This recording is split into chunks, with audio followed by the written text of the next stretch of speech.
نحمدہ ونصلی ونسلم علی رسولہ النبی الکریم۔ ناظرین السلام علیکم ورحمۃ اللہ وبرکاتہ۔ رسولی نما خطرناک پھوڑا یا پھر رسولی سے بچنے کا بہترین عمل، قرآنی عمل آپ کی خدمت میں پیش کر رہا ہوں۔ آپ گفتگو کو آخر تک سماعت کیجیے گا۔ آپ نے ابھی تک ہمارے چینل روحانی کلینک کو سبسکرائب نہیں کیا تو ویڈیو کے نیچے ریڈ بٹن پہ کلک کریں، روحانی کلینک کو سبسکرائب کر لیں۔ ہماری ویڈیوز کو لائک کیجئے، زیادہ سے زیادہ شیئر کیجئے۔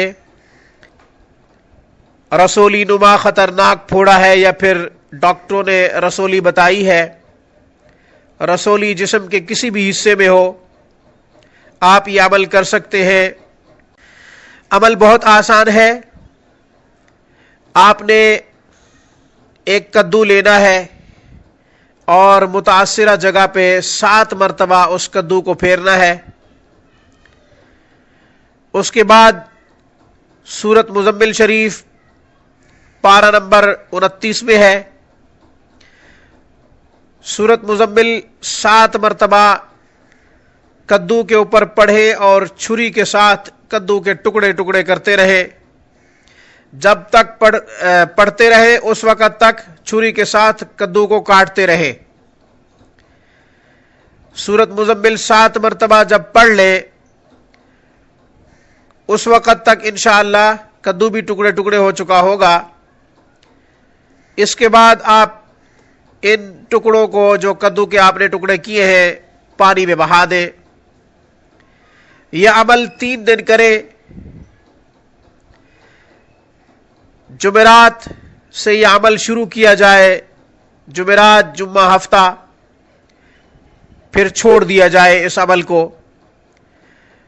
پھر بھی اگر فرق نہیں ہوا، محسوس ہو رہا ہے کہ ابھی تک تکلیف ہے، درد ہے، یا پھر ابھی رسولی باقی ہے، وہ خطرناک رسولی نما پھوڑا باقی ہے، تو آپ اگلی جمعرات دوبارہ کر سکتے ہیں یہ عمل 3 دن کے لیے۔ 3 ہفتوں تک انشاءاللہ اللہ کے فضل سے اس پاورفل قرآنی عمل سے آپ کو رسولی سے نجات مل جائے گی۔ یہ وہ خواتین بھی کر سکتی ہیں جن کی رحم میں، بچے دانی میں ڈاکٹروں نے رسولی بتائی ہے اور اولاد ہونے میں رکاوٹ پیدا کر رہی ہے۔ روحانی کلینک کی طرف سے السلام علیکم ورحمۃ اللہ وبرکاتہ۔